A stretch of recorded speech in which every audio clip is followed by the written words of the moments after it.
The morning her parents counted the coins a stranger pressed into her father's palm, she was already on her knees scrubbing the floor of a house that never loved her. Nobody called her name. Nobody said goodbye. Her mother simply folded the money, tucked it into her bodice, and looked away. The reason scars, angry, visible scars running down the left side of her face, the kind that made titled men turn their heads at dinner parties and made mothers pull their daughters closer. To her family, those scars were not a wound, they were a liability, so they sold her, not to a workhouse, not to a widow needing help with linens. They sold her to settle a debt with a man known across 3 counties as someone you never refused and never survived disappointing. But here is what nobody in that drawing room expected. 3 days later, a duke's carriage stopped outside that same house, not to call, not to take tea, to collect. Because the Duke of Grenwick had heard what was done to that girl, and something in him, cold and unmovable as iron, had decided that this particular wrong would not stand. Now tell me honestly, if the people meant to protect you are the ones who break you, can a stranger with power truly become your safest place? Drop a comment and tell us the beautiful part of the world you are watching from. If this story is already pulling at you, hit subscribe because what happens next will leave you speechless. The coins hit the table before she even entered the room. She heard them from the hallway, that sharp metallic ring against old oak, and she already knew. The way her father's voice had dropped low that morning. The way her mother had avoided her eyes at breakfast, the way her younger sister had been sent outside to play far earlier than usual. All of it had been leading to this moment, and some quiet, tired part of her had known since dawn. She pushed the door open anyway. 3 men stood inside their small parlour. Her father, Reginald Osworth, a man whose pride had always been larger than his income, stood nearest the fireplace with his arms crossed and his jaw tight. Beside him was their family solicitor, a thin, nervous man named Mr. Puckle, who kept straightening papers that did not need straightening. And at the centre of the room, standing with the easy confidence of a man who had never once been told no, was Lord Bastian Creel. Lord Creel was not old. That was the first thing she noticed. He was perhaps 40, with thick dark hair going silver at the temples and a ring on every finger. He dressed well, he smiled easily. And he was looking at her the way a man looks at a piece of furniture he is considering buying, noting the damage, calculating whether it was worth the discount. Her name was Aneth Osworth. She was 22 years old. And the left side of her face carried a scar that began just beneath her eye and curved down toward her jaw, a remnant of a fire that had taken their first home when she was 9 years old. She had survived it. Nobody had ever fully let her forget that she had. Lord Creel tilted his head. "Turn," he said, not to her father, to her. She did not move. Her father cleared his throat. "Aneth, do as Lord Creel asks." She looked at her father then, really looked at him. At the sweat along his collar, the way his eyes skipped past hers, the slight tremor in his hands that had nothing to do with age and everything to do with the debt, she now understood he owed this man. She turned, slowly, deliberately, with her chin lifted in a way that made Mr. Puckle look down at his papers and made Lord Creel's smile shift into something less pleasant. "The scar is worse than I was told," Creel said, addressing her father as though she had left the room. "It is only on one side," her father replied quickly. "She is otherwise quite presentable. Capable. She reads, she keeps accounts, she manages a household without complaint. I am not purchasing a housekeeper." The word purchasing landed in the room like a stone dropped in still water. Nobody flinched. Nobody corrected him. That was when Aneth understood completely. She had known something was wrong. She had not known it had gone this far. This was not an arrangement for employment or a contract for service. This was a settlement.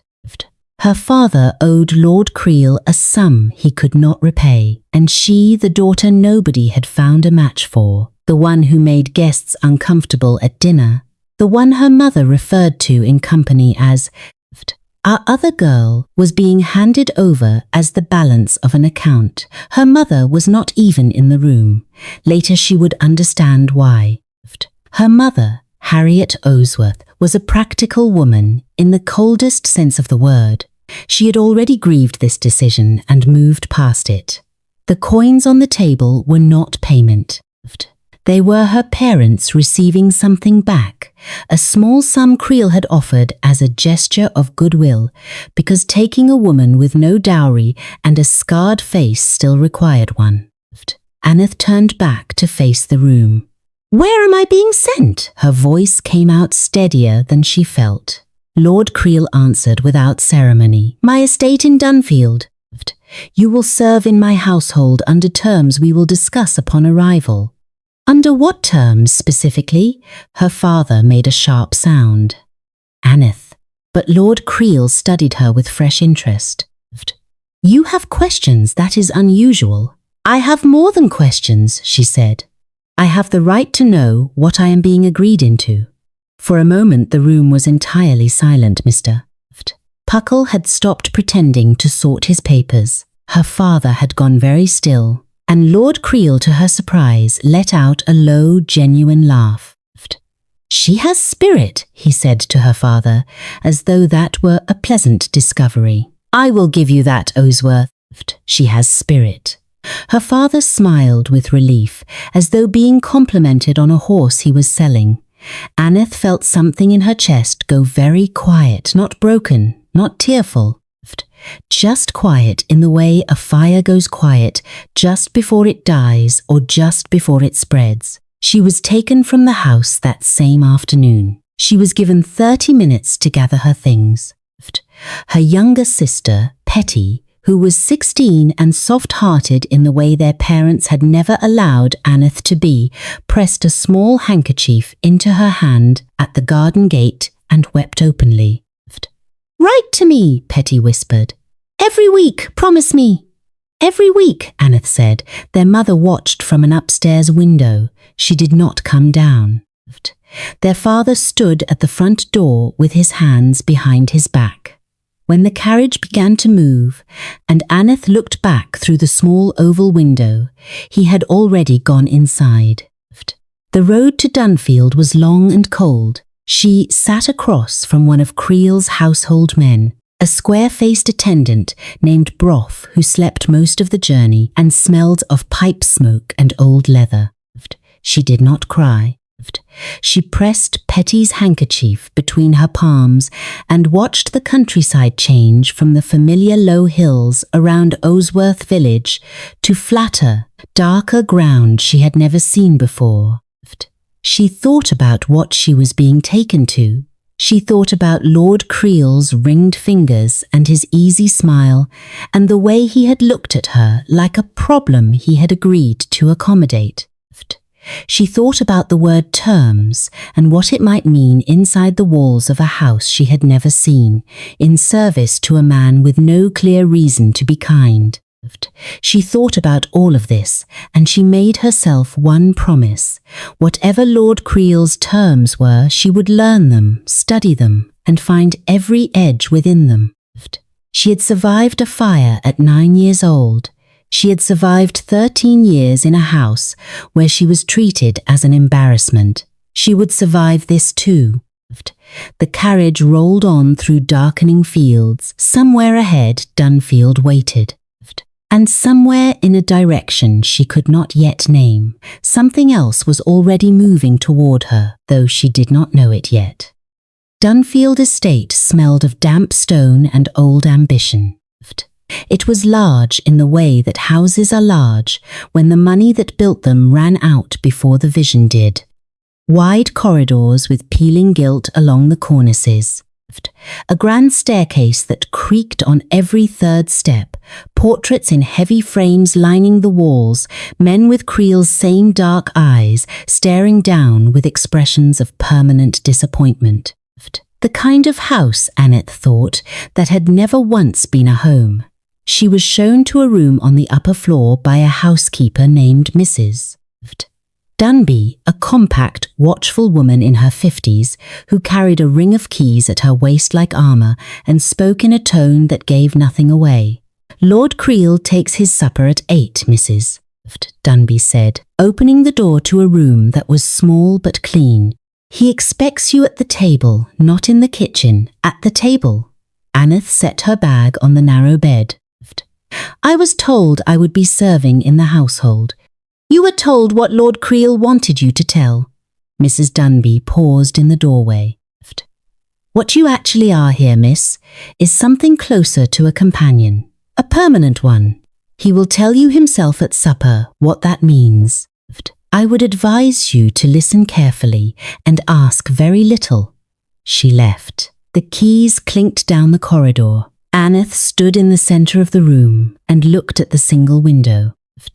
It faced a walled garden that had gone mostly wild, ivy crawling over stone benches, flower beds choked with grass, a stone fountain in the middle that no longer ran water. It was the most honest thing she had seen since arriving. Something beautiful that had been left to manage itself until it no longer could. She changed her dress and went down to supper. The dining room was too large for 2 people. Creel sat at the head of a table that could seat 20, with candles burning down its centre and 2 place settings laid at the far end. He rose when she entered, which surprised her. He held her chair, which surprised her further. There was wine already poured, and a footman named Jesper, very young and very careful, who moved around the edges of the room with the caution of someone who had learned to be invisible. "You look rested," Creel said. "I have been here 2 hours, Aneth replied. He smiled. "Honesty, good. I asked for honesty, actually. I asked Mrs. Dunby to place someone honest opposite me at this table, because I find I have grown tired of people who agree with everything I say." "Then you should not have purchased one." The word hung between them. He did not flinch. He lifted his wine. "Fair," he said simply. "Very fair, and you are right to say it plainly. I handled the matter with your father badly. I want you to know I understand that." She watched him. "Understanding it does not change it." "No," he agreed. "It does not." He set his glass down and looked at her directly for the first time, without the calculating quality from earlier in the day. "My wife died 4 years ago. I have 2 daughters, 8 and 11, who have been without a steady feminine presence in this house, long enough that the elder one last month told my steward that she intended to manage the estate herself when she came of age and saw no reason to marry at all. I found this both alarming and, if I am honest, slightly admirable." Aneth said nothing. "I need someone in this house with a spine," Creel continued. "Someone my daughters will not run over in a week. I need someone who can teach them manners, music, and how to exist in a society that will judge them harshly if they do not understand its rules. Your father owed me money he will never repay. You needed a situation. This seemed practical." "Practical," she repeated. "Yes, and the terms Mrs. Dunby mentioned?" He folded his hands on the table. "You are not a servant. You will not scrub floors or carry coals. You will not be treated as property, despite what this morning may have suggested. You have your own rooms, your own allowance, and your freedom within the grounds. What you do not have is the freedom to leave without my permission, because I require a commitment of at least 1 year before this arrangement concludes by any means." She studied him. He was telling her the truth. She could feel it. That did not make the situation acceptable, but it made it survivable, which was what she needed to decide. May I meet the girls before I commit to anything? Creel blinked, then he nodded, slowly. Tomorrow morning. Supper continued with less tension than she had expected. Creel was not warm. He was not cruel either. He was a man who had lived inside his own decisions for so long that he had stopped questioning them, and what he wanted from Aneth was not affection or gratitude. He wanted someone functional, someone who would not break. The girls were brought to the morning room the next day by a harried nursemaid named Totty, who had the expression of a woman counting down the days to retirement. The elder daughter was named Gressie, short for something longer that she refused to answer to. She had her father's dark eyes and a measuring look that reminded Aneth of nobody so much as herself at that age. She walked in first, sat down without being told, crossed her ankles correctly, and stared at Aneth with open assessment. The younger one was named Blythe. She was 8, small for her age, with a mass of unruly hair and ink stains on her fingers. She ran in behind her sister, tripped on the rug, caught herself on the back of a chair, and grinned with complete absence of embarrassment. "You have a scar," Blythe said immediately. Totty made a pained sound. Gressie shot her sister a sharp look. Aneth looked at Blythe calmly. "I do. How did you get it?" "A fire when I was 9. Blythe's eyes went wide. "Did it hurt terribly?" "Yes, but you survived." "I did." Blythe considered this with the seriousness of someone processing important information. Then she nodded. "I think that makes you brave." "Gressie, I think she is brave." Gressie said nothing for a moment. Then, very quietly, she said, "It is nice to meet you, Miss Osworth." Something shifted in Aneth's chest. Not the quiet before the fire this time. Something warmer. She stayed. The weeks that followed were strange in the way that new lives are always strange, full of rhythms that had to be learned, edges that had to be found by touching them. She taught Gressie and Blythe in the mornings. Gressie was quick and competitive and secretly delighted by mathematics.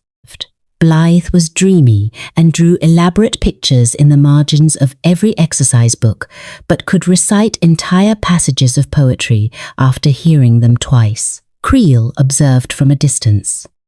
He was absent often, travelling to London on business that he described vaguely and never elaborated on. When he was home, he was quiet. When he was quiet, he watched. Not in the way that made Aneth uncomfortable, but in the way of a man who had stopped trusting his own judgment and was waiting to see whether something he had decided was going to prove him right or wrong. The other residents of Dunfield were less neutral. Mrs. Dunby was professional and cool and would never be a friend, but she was fair. Jesper the footman was sweet-natured and terrified of almost everything except Blythe, whom he adored. The groundskeeper, old Martin, barely spoke, but always made sure the walled garden gate was unlocked in the afternoons, because he had noticed Aneth walking there and understood, wordlessly, that it was where she went to breathe. The one who made her life genuinely difficult was Creel's visiting cousin, a man named Sulwick, who arrived in the 3rd week on what was apparently a regular and unwelcome basis. Sulwick was handsome, self-important, and deeply uninterested in anyone he could not immediately impress. He looked at Aneth the first night at dinner with a kind of contemptuous pity that she recognized instantly. He thought her placement in this house was beneath both her and his cousin. He said so, not to her directly, but loudly enough to be heard, which was worse. "Reginald Osworth's girl," he said to Creel across the table, with Aneth 3 seats away and perfectly within earshot. "Is this really what we have come to? Taking on debt settlements as governesses, she is not even properly a servant. What exactly is she?" Creel did not answer immediately. He took a sip of his wine. set the glass down, looked at Sulwick. "She is the most capable person in this house," he said, "including you, including me. I would suggest you remember that." Sulwick fell quiet. Jesper, standing by the sideboard, pressed his lips together to hide something that was almost a smile. Aneth said nothing, but she noted it. She was halfway through her 4th week at Dunfield when the letter arrived. Not for her, for Creel. She knew it was significant because Mrs.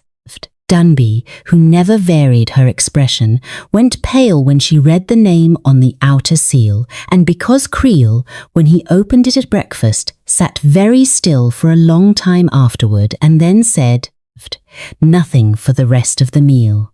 That afternoon, Aneth was walking in the walled garden when she heard Creel speaking to someone through the open study window above. She did not intend to hear. She did not move away either. "He is coming here," Creel said. "He has already left London." The other voice, his solicitor perhaps, asked something she could not fully hear.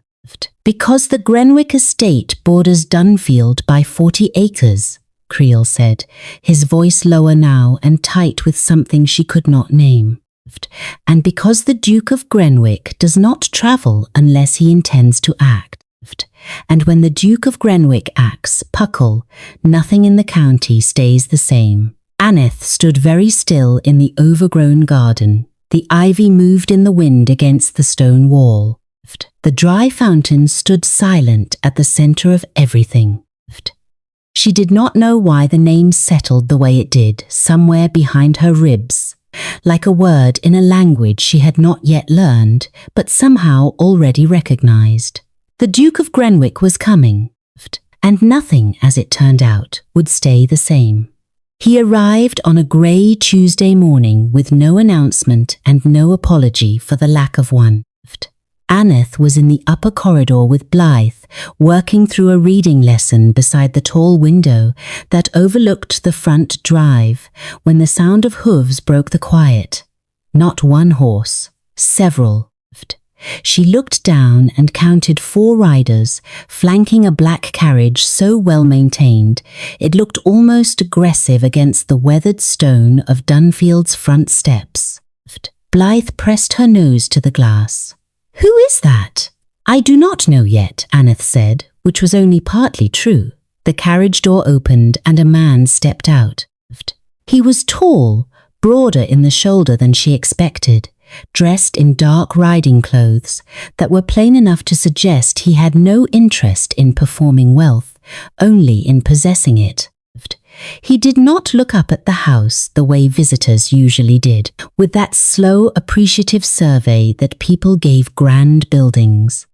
He looked at it the way someone looks at a problem they have already solved in their head and are now simply arriving to confirm. His name, she already knew, was the Duke of Grenwick. She did not know his given name yet. She would learn it was Calder Grenwick, and that almost nobody used it. Creel met him at the door.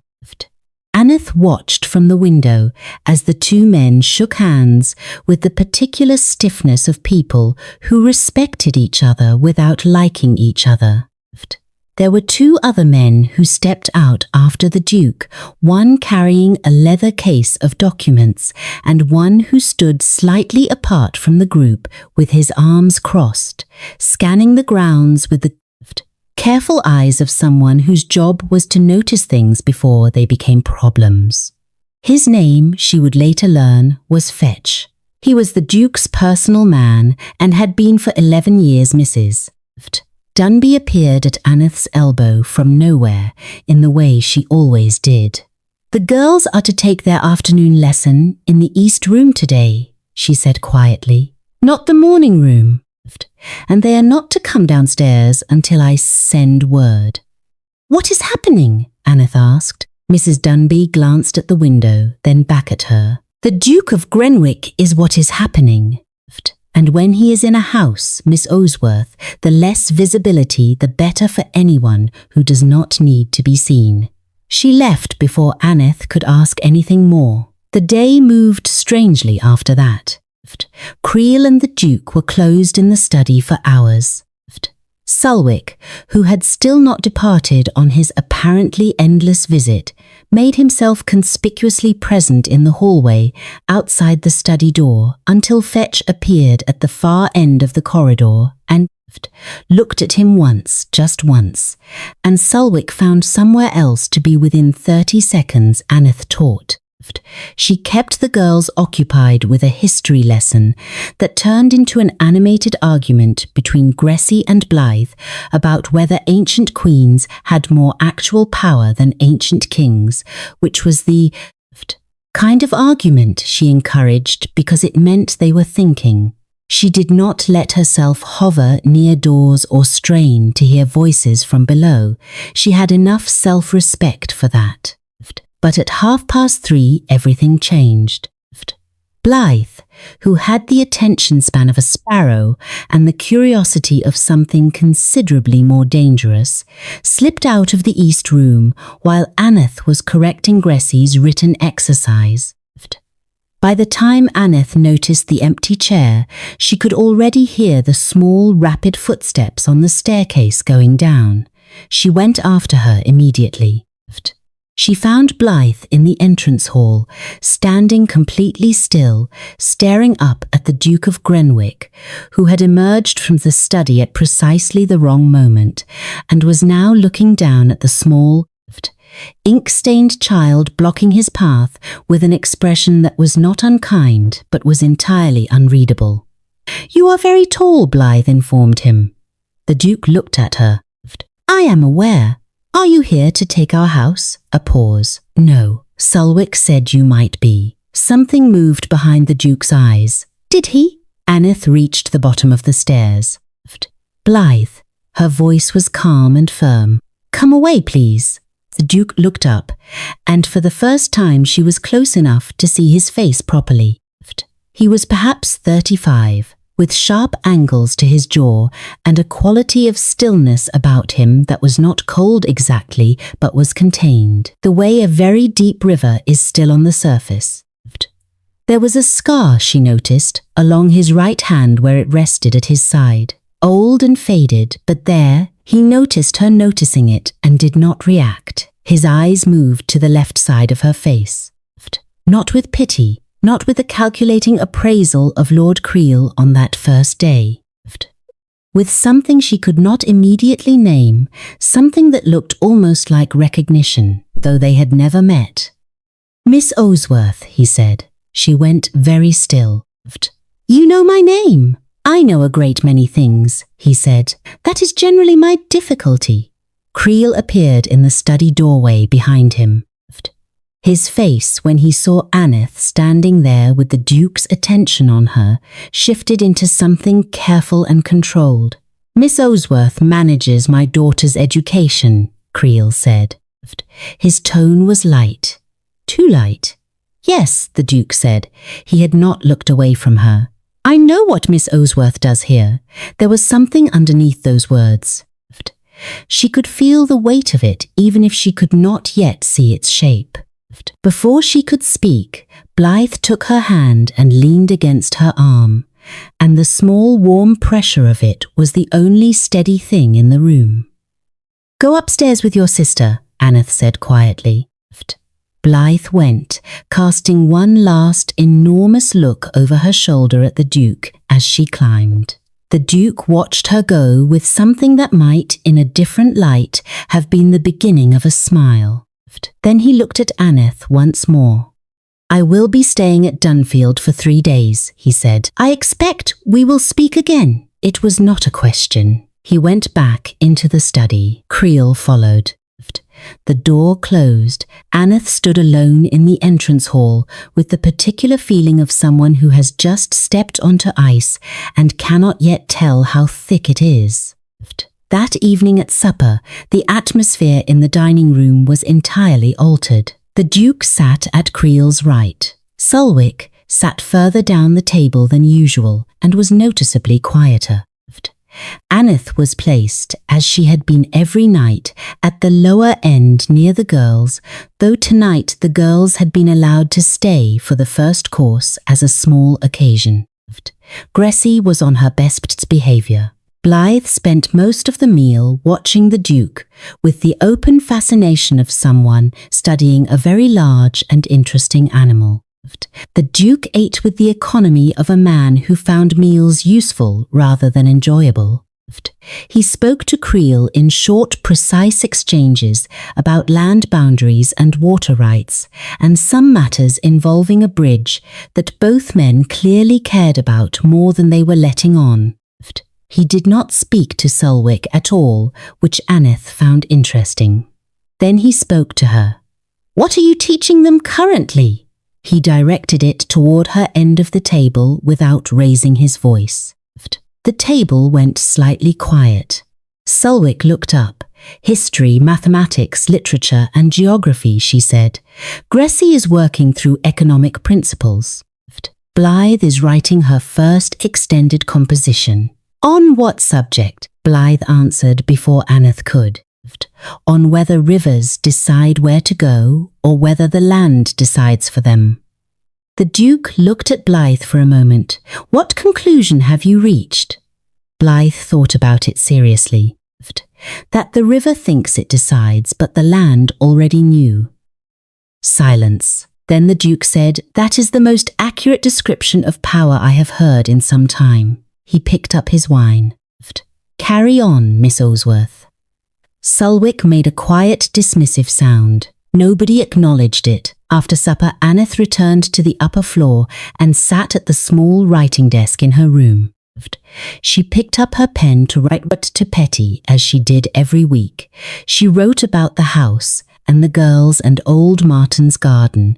She wrote around the things she did not yet understand. And at the end, she sat looking at the candle and thinking about a man who knew her name before she told him, and looked at her scar the way people look at something they have been searching for, not something they wish they had not found. Outside, the grounds of Dunfield were dark and quiet. In the east wing, the Duke's light was still burning well past midnight. Whatever he had come to do, he had not finished it yet. And then, on the second morning, everything that had been building quietly under the surface broke open all at once. Aneth was crossing the lower corridor toward the library when she heard voices through the half-open door of the small sitting room. Not arguing, worse than arguing. The controlled, precise kind of exchange that people have when they are past anger and into something more dangerous. She recognized Creel's voice. The other voice she did not know. Not the Duke. Someone else, a woman, she stopped. "You had no right," the woman said. "Whatever arrangement you made with that man, whatever you told him about this house, you had absolutely no right to bring her here." "She is an employee," Creel said. "She is a liability." A pause. "She is Reginald Osworth's daughter, and if the Duke of Grenwick has any idea what Osworth did, what this family is connected to, she becomes a thread that unravels everything." "Everything, Bastian." Creel said something too low to hear. "Then remove her," the woman said, quietly and quickly, "before he finds what he came looking for." A door opened at the far end of the corridor. Aneth moved before she could think, stepping into the shadow of the library doorway, pressing herself against the wall behind the door. Footsteps passed, a woman in a grey travelling cloak. Older, severe, with sharp cheekbones and the walk of someone accustomed to being obeyed. Aneth had never seen her before. She did not look back. Aneth stood in the shadow and let out a slow breath. She did not know what Reginald Osworth had done. She did not know what thread this woman feared she represented.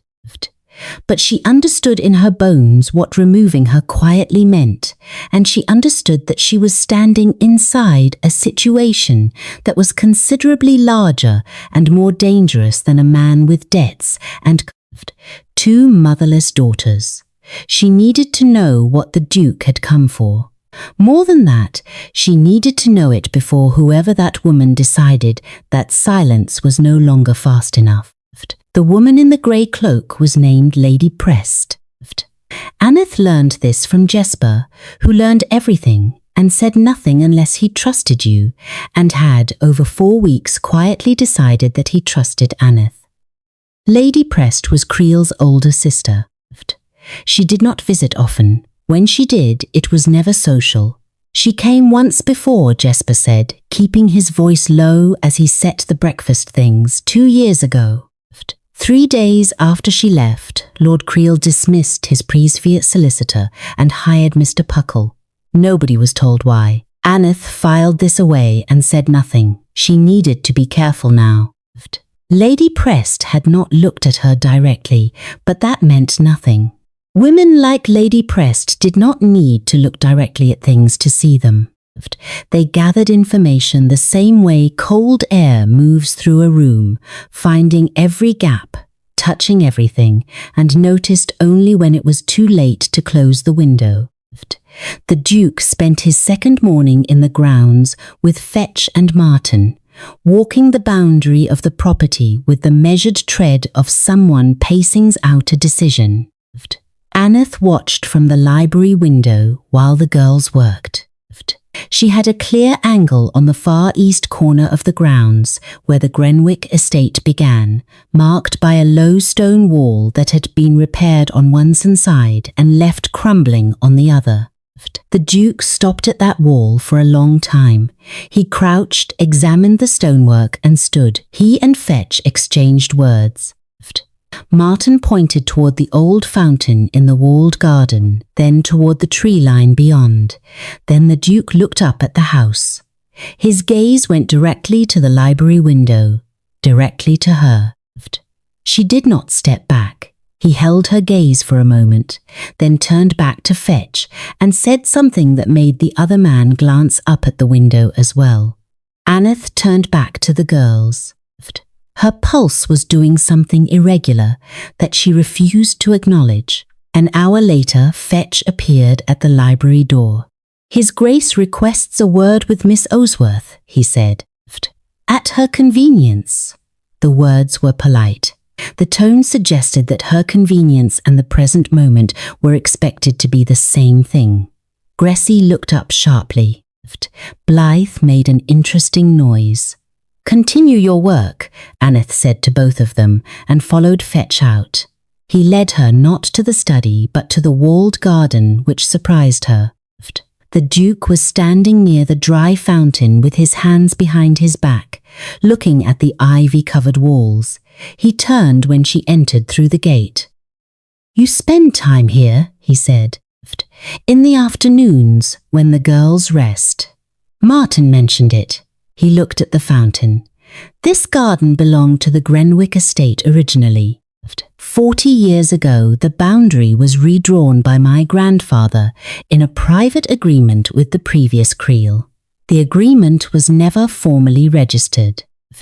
Which means legally, Miss Osworth, this garden is still mine." She looked at him steadily. "Is that why you came? For a garden?" "No," he turned to face her fully. In the flat morning light, he looked less contained than he had at supper, or perhaps she was simply closer. There was something in his expression that was working against itself, a man who had decided to say something and was still deciding how much of it to say. "I came because 3 months ago I received information about activities connected to this estate that required my personal attention. I came because certain matters cannot be handled through solicitors without alerting the very people who need to be unaware that I am aware." "What matters?" He studied her. "Your father's name appeared in documents I was not supposed to see. Documents connecting a network of transactions to 3 estates in this county, one of which is Dunfield. Your father is not the architect of what I am describing. He is not important enough for that. But he is a link in a chain, and chains are traced by finding every link." The garden was very quiet. Wind moved through the ivy. "What kind of transactions?" she asked. "Land transfers made without proper record. Tenants removed from properties through methods that were not legal." falsified assessments submitted to the county court. He paused. People made to disappear from places they had every right to remain. The air felt different now, heavier. My father did not remove anyone from anything, she said. He barely managed his own property. I know. He signed documents he was likely told were routine. He participated without understanding the full structure. He looked at her carefully. I am not here to pursue your father, Miss Osworth. I am telling you this because you are inside this house, and this house is not safe for you, and I believe you deserve to know that. Something tightened in her throat, not fear. Something older than fear. Lady Prest wants me removed, she said. I heard her yesterday. He was not surprised. Yes, she would. You are an unpredictable element. Because of my father, because of what my investigation means for this house, and because you are someone who notices things. He said it simply, as a fact. I watched you at supper last night. You registered every shift in the room. You said almost nothing and missed nothing. She did not know what to do with being seen that clearly by someone she had met 36 hours ago. She looked away at the ivy wall. What do you want from me? She asked. Nothing dangerous, he said. I want to know whether Creel has any private documentation stored in this house that he has not made available to Puckle. Letters. Ledgers kept separately from the household accounts. Anything that might illuminate the full arrangement. She turned back to him. You want me to look. I want you to tell me whether you have already seen anything, noticed anything, in the ordinary course of your time here. She thought about the locked cabinet in Creel's study. The one he always turned the key on before he left the room, even when the room was empty. She thought about the separate leather folder that appeared on his desk only when he read alone at night and was always gone by morning. She thought about the fact that Creel's household accounts, which she had helped to organize in her second week because Mrs. Dunby had asked her to, had a gap of 6 months 3 years ago where no record existed at all. She told him all of it. He listened without interrupting. When she finished, he was quiet for a moment, and she noticed that Fetch, who had stood at the garden gate throughout, had been writing something small in a notebook. You noticed a 6-month gap in the accounts in your second week, the Duke said. I notice things, she said. You said so yourself. Something shifted in his face, not quite a smile. Something more restrained and more genuine than a smile. Yes, he said. I did. They stood in the old garden that was apparently still his, legally, and she thought about the fact that this man had known her name before he arrived, had known enough about her situation to look at her the way he had in the entrance hall, with that strange quality of recognition. You knew I was here before you came, she said, not just my name. You knew the circumstances. He did not deny it. I knew that Reginald Osworth had placed a daughter in Creel's household under arrangements that were not voluntary. I knew enough to want to see for myself. Why? He looked at her steadily. Because the kind of man who sells a daughter to settle a private matter is the same kind of man who signs documents without reading them and creates problems for everyone connected to him. I needed to assess the extent of that. It was a logical answer. It was also not the complete answer, and she was beginning to understand that Calder Grenwick gave complete answers rarely and partial truths carefully, and that the gap between the two was where the most important things lived. But before she could press further, Mrs. Dunby appeared at the garden gate with the expression of someone delivering news they did not choose. Lord Creel is asking for you, Your Grace, she said. Lady Prest is with him. They are in the study. The Duke straightened. Whatever had been open in his expression closed again, not harshly but completely, the way a door closes in a house where the wind has dropped. "Miss Osworth," he said. He looked at her once more with that contained, searching quality. "Stay visible. Do not go anywhere in this house alone that you do not have a reason to be. And do not let Lady Prest have a private conversation with you under any circumstances." Then he walked through the gate and toward the house without looking back. Fetch paused beside her. "He means it," he said quietly. "About staying visible, Lady Prest has removed 2 people from 2 different households in the last 4 years. Neither of them made a fuss about leaving. He let that sit for exactly 1 second. Neither of them was given a choice. He followed the Duke. The gate swung closed. Aneth stood beside the dry fountain in the garden that legally belonged to a duke she had known for less than 2 days, who had looked at her scar without pity and told her she noticed things as though it were the most natural compliment in the world. She looked up at the house, at the study window where, behind thick curtains, Lady Prest and Lord Creel were meeting with the Duke of Grenwick. She thought about chains and links and the names that connected them. She thought about her father signing papers he had not read and her mother counting coins at an upstairs window. She thought about Petty's handkerchief still folded in her drawer upstairs, and about the fact that she had survived worse than this, and had promised herself she would survive everything that came after. Then she thought about the locked cabinet in Creel's study, the key he kept on his person. The one night last week when he had left the study in a hurry because Blythe had knocked something over in the hall and the door had swung behind him without fully catching. She had not gone in. She had not had a reason to. She had closed the door and thought nothing of it. She had a reason now. She walked back toward the house, not quickly, steadily, like a woman with every right to be exactly where she was going. The study door was closed but not locked. Aneth knew because she had watched Creel leave it that morning in his rush to meet Lady Prest before the Duke arrived downstairs.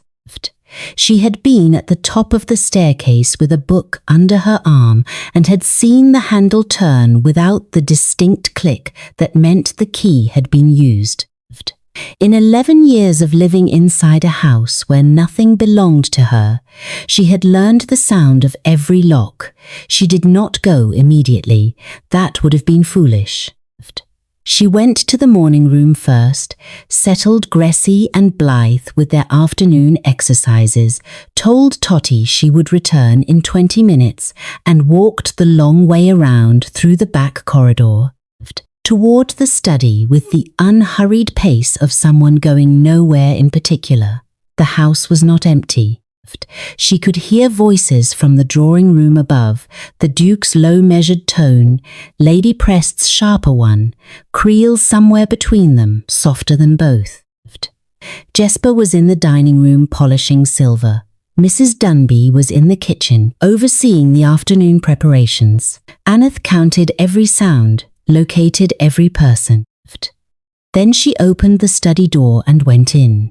The room smelled of tobacco and old paper, and something sharper underneath, ink and something chemical she could not name. She went directly to the cabinet. It was a tall, narrow piece against the left wall, dark wood, 2 drawers beneath a lockable upper section. She tried the upper section first. Locked as expected, she tried the drawers. The second one opened. Inside was not what she expected, not letters, not ledgers. What she found was a series of folded documents, official in their weight and their seal, and beneath them a smaller bundle tied with cord. She lifted the bundle carefully, unfolded the top document. It was a transfer record, a property in the village of Seddon, 3 miles north, transferred from a farmer named Holwick to a company name she did not recognize, dated 4 years ago. At the bottom were 3 signatures. One she recognized as Creel's, one she did not know. The third made her breath stop. Reginald Olsworth. Her father's signature, unmistakable in its overcautious loops. The signature of a man who had learned to write formally to compensate for the informality of everything else in his life. She unfolded the next document, another transfer, different properties, same company name, same 3 signatures, different date. The next one, the same, 7 documents, 7 properties. 7 signatures from her father on transfers that had moved land from tenants and smallholders into the name of a company that, as far as she could see, had no public existence at all. Her hands were entirely steady. She was grateful for that. She was refolding the last document when she heard the footsteps, not from the corridor, from inside the room. She turned. Sulwick was standing in the doorway that connected the study to the small adjoining room she had never had cause to enter. He was looking at the documents in her hands with an expression she had not seen on him before. Not contemptuous, not dismissive, frightened. "Put those down," he said. "No." He stepped into the room. "You do not understand what you are holding. I understand exactly what I am holding." She held his gaze. 7 fraudulent transfers, my father's signature on all of them. Your cousin's name on all of them, a company that does not appear in any public record. She paused. "I think you signed them too. I think that is why you are still here, long past any welcome, because you cannot leave while the Duke is present without it looking like flight." Sulwick's jaw tightened. For a moment she thought he might shout. Instead, he crossed the room in 3 steps and took hold of her wrist, not hard enough to hurt, hard enough to stop her. "Listen to me," he said, low and urgent. "Lady Prest has been managing this arrangement for 6 years. 6 years. Your father was one of 9 men she used as signatories, men with small properties and large pressures who did what they were told, because the alternative was considerably worse. If those documents leave this room, it does not end with Creel. It ends with people who have considerably more power than my cousin and considerably less patience." She looked at his hand on her wrist, then at his face. "Then tell that to the Duke," she said. "Because he already knows enough to dismantle this, with or without what is in this drawer. What you are doing right now is making a choice about which side of this you stand on, and I would make it quickly if I were you." He released her. She stepped back, kept the documents. "There are people above Lady Prest," he said. His voice had changed. The arrogance was entirely gone, and what was underneath it was something she had not expected. Something that looked like a man who had been frightened for a long time and had run out of ways to pretend otherwise. People whose names are not on any document because they were careful enough never to sign anything. If the Duke pulls this thread, those people will not sit quietly and let it happen. "Who are they?" He shook his head, but she saw his eyes move involuntarily toward the ceiling, toward the drawing room above, where the Duke was currently sitting with Lady Prest. Something cold moved through her. "Sulwick," she said carefully. "Is Lady Prest alone with the Duke right now?" He said nothing. "Is Creel still in that room?" Still nothing. But his face told her everything. She was already moving. She went up the back stairs because they were faster. She came out on the upper landing 10 steps from the drawing room door, and she could hear voices, 2 of them, the Duke's and a woman's, but not Lady Prest's. Someone else. A voice she did not recognize, low and deliberate and careful in the way of someone delivering information they had rehearsed. She did not knock. She opened the door. The Duke was standing at the window with his back to the room. Fetch was beside the door on the inside and moved to block her immediately, one hand up. The woman seated across from where the Duke had apparently been sitting was not Lady Prest. She was younger, plainly dressed, with a leather folder open on her lap, and the expression of someone who had been in the middle of saying something important. Creel was nowhere. Lady Prest was nowhere. Fetch looked at her, then at the documents in her hand. Something shifted in his face. "Let her in," the Duke said without turning from the window. Fetch stepped aside. Aneth crossed the room and placed the documents on the table in front of the woman with the folder. "Second drawer of the cabinet in the study," she said. 7 transfers. Creel's signature, my father's signature, and one other I do not recognize on all of them. A company name that does not appear in any public registry. The Duke turned from the window. He looked at the documents, then at her face, then at the documents again. "How long were you in the study?" he asked. 4 minutes. "Did anyone see you take them?" Sulwick. A pause. "Where is he now?" "Still in the study, I expect. He is frightened. I think he is more victim than architect in this, but I think he knows who the architects are." She looked at the Duke steadily. "I think Lady Prest is not in this room because she has already left the house. And I think wherever Creel is right now, he has been told something that has sent him somewhere specific." The Duke looked at Fetch. Something passed between them in the silence. "The East Gate," Fetch said, and left the room at a pace that was not quite running, but was everything close to it. The woman with the folder was already examining the documents. She looked up at the Duke. "These are the said transfers. These are exactly what we needed." Her voice was professional and precise. She looked at Aneth. "Who are you, Aneth Osworth?" The woman went still. "Osworth! Reginald Osworth's daughter!" Yes, something crossed her face that was not quite pity and not quite apology. She looked at the Duke. "Her father's signature is on all 7, the Duke said quietly. "She knows." The woman closed the folder. "Miss Osworth," she said carefully, "my name is Delvine. I work at the direction of the Duke of Grenwick, and I have been investigating the network behind these transfers for 14 months. Your father's involvement was not willing. We established that 8 months ago. His name will not appear in the final proceedings." A pause.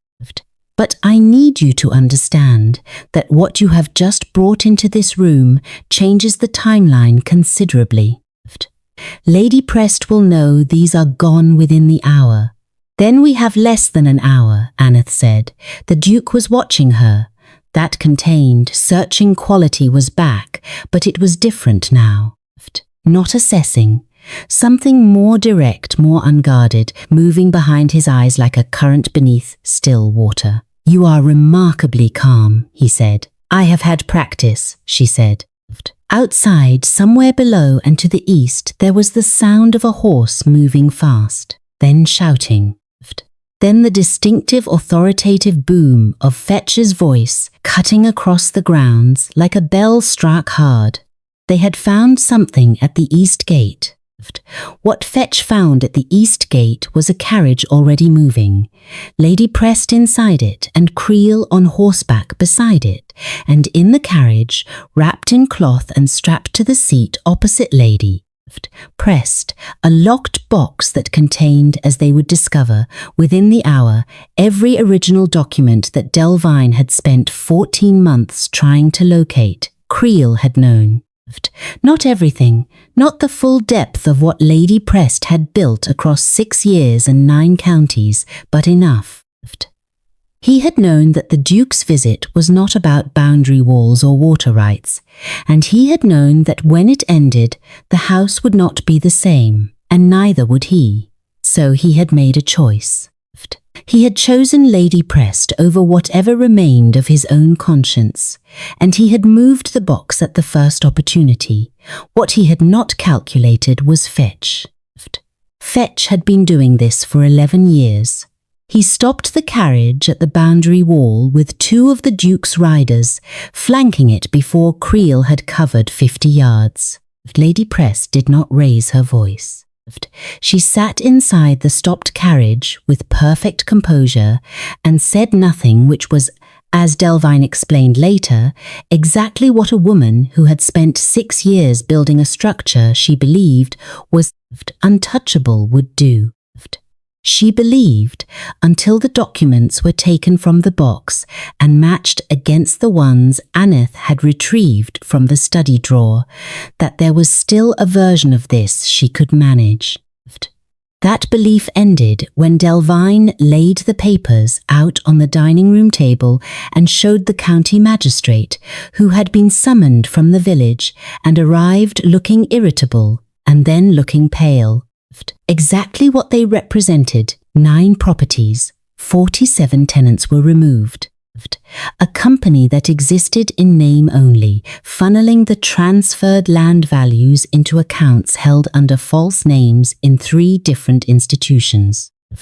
And at the top of the structure, appearing on no document but traceable through the company name to a single registration point, a man named Lord Gantwick, who held a seat in Parliament and a reputation for philanthropy, and had been for 11 years quietly acquiring land through a network of proxies that included Lady Prest, Lord Creel, and 8 frightened men with small properties and large pressures. Sulwick, to his credit and to everyone's surprise, walked into the dining room while the magistrate was still reading and placed a letter on the table without being asked. It was addressed to the Duke. It contained 3 names Delvine had not yet been able to confirm and a date and location for a meeting that had taken place 14 months ago, just before Delvine had begun her investigation. He sat down afterward in a chair against the wall and looked at the floor and said nothing. Nobody asked him to leave. Aneth was not in the dining room for most of this. She was upstairs with Gressie and Blythe, who had heard the commotion from the east gate and needed someone steady beside them, while the house churned with movement and urgency below. Gressie sat very straight and asked precise questions and accepted precise answers. Blythe sat pressed against Aneth's side and held her hand with both of her own and did not say very much at all, which was how Aneth knew she was genuinely frightened. Totty hovered in the doorway, wringing her hands, until Aneth sent her to fetch warm milk and biscuits, less because anyone wanted them, and more because Totty needed something to do with her hands. Old Martin appeared at the garden-facing window at one point and looked in, checking. When he saw that the girls were calm and Aneth was with them, he nodded once and disappeared back into the grounds. He would later be the one to confirm to the magistrate's man that he had seen Creel on horseback moving toward the east gate 20 minutes before Fetch gave chase, and his account would prove to be the most precise and useful of anyone's. It was past 7 in the evening when the Duke came upstairs. He knocked, which she had not expected. She opened the door to find him standing in the corridor, looking for the first time since his arrival slightly tired. Not diminished, just human. "The girls?" he asked, looking past her, settled. "Blythe is asleep. Gressie is pretending to read." He almost smiled. "May I speak with you?" She stepped into the corridor and pulled the door behind her.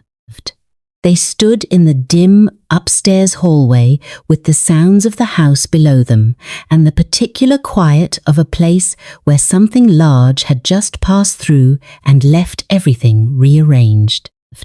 "Creel has been taken in charge of the magistrate," the Duke said. "Lady Prest also. The matter of Lord Gantwick will take longer. He has resources and he will use them. But Delvine has what she needs now, and Sulwick's letter closes the last gap." He paused. "Your father will not be called to any proceeding. I have given Delvine my instructions on that point directly. She pressed her back against the wall, not because she needed support, because she needed to feel something solid. "Thank you," she said. "You gave me what I needed to do it cleanly," he said. The documents from the drawer confirmed the voluntary nature of Creel's participation in a way that separated it clearly from the men who were coerced. "Your father's name is protected not as a favor but as a fact of the record." She looked at the floor. "He still sold me." The words came out quieter than she intended, not angry, not even sad in the immediate way, just true. The kind of truth that has been sitting in a person's chest for so long that when it finally comes out, it has almost no weight left. The Duke was quiet for a moment. "Yes," he said, "he did." She had expected deflection, an attempt at explanation or context.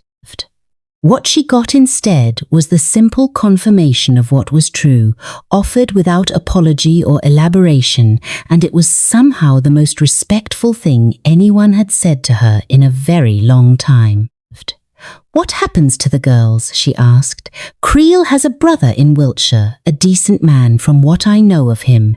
He has been informed. He will come for Gressie and Blythe within the week and take guardianship." He paused. "I have already recommended that any arrangement for their continued education be preserved. His brother has agreed. And this house will be held in trust pending the full proceedings. It will not be empty. Mrs. Dunby has agreed to stay on in a custodial capacity. Jesper also." Then she said, "And me." He looked at her directly. In the low corridor light, the angles of his face were sharper, and the scar on his right hand was visible where it rested against his side. He did not look away, and he did not arrange his expression into anything it was not. "That is your question to answer," he said. "Not mine. You are not a debt settled or a position filled. You are a person with choices, and you have not had enough of those recently." She studied him. "You are being careful." "Yes, why?" He considered this. "Because you have been handled carelessly by almost everyone who should have done better. And I find that I have no interest in adding to that count." The corridor was very quiet. Below she could hear Delvine's voice and the magistrate's man and the distant sound of horses being settled in the yard. The whole machinery of consequence moving at its proper pace through the house, cleaning what had been left dirty, restoring what shape could be restored. "The Grenwick estate," she said slowly. "It is 40 acres adjacent to this property."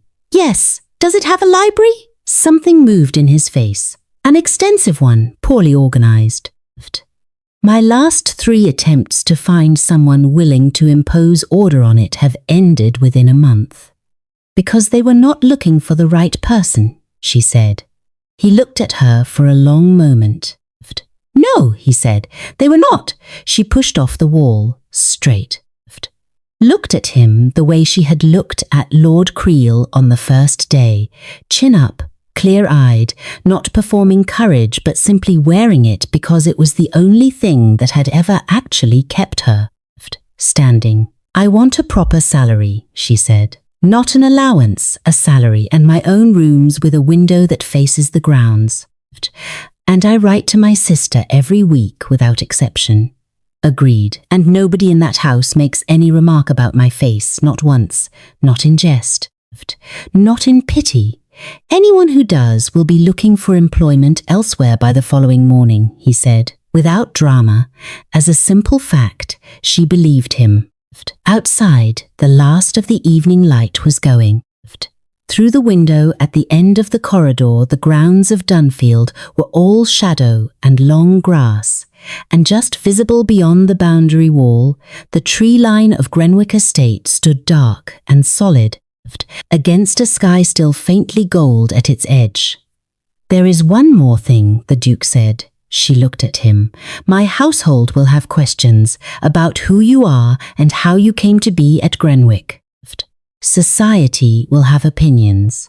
There will be people who look at you the way Sulwick did, as something that does not fit a recognized category. He paused.